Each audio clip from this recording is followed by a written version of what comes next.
creed that Paul, who's the earliest Christian writer, spreads. He's essentially that Christ lived according to Scripture, that he died according to Scripture, and that he rose again according to Scripture. That's what the Christians understood. Therefore, the evangelists felt very free to fill in the details based on the prophecies of the Hebrew Bible. So they didn't have the details of Jesus' life. They had the Bible and what would happen according to the prophecies, and so they were able to say, knowing what this says, we know what he must have done.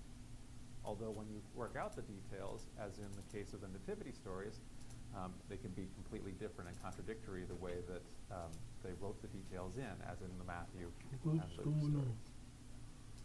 So, there's no historical magi, and there was no historical star.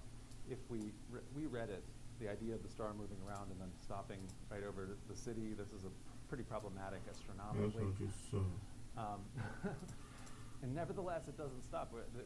Urgen sent me an article with the actual astronomer who I think is not Christian, but just interested in the question.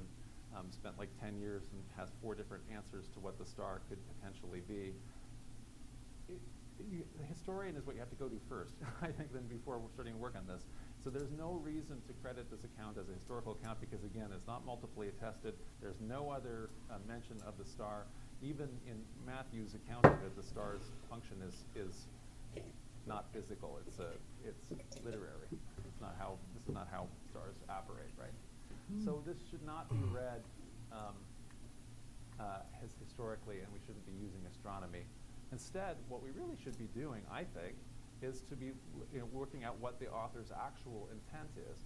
And their actual intent here is theological, and that's where we can actually find the story's meaning. So this is actually presented if you actually ever sang the "We Three Kings of Orient Are" song all the way through. We usually only sing the one verse, I think.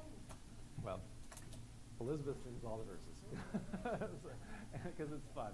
So we have the first verse with kind of an overview, and then we have 3 verses, 1 for each king and 1 for each gift, right? And then there's a sum-up verse. And so the 4th verse, then, the 3rd king's verse is, "Myrrh is mine, its bitter perfume breathes the life of gathering gloom, sorrowing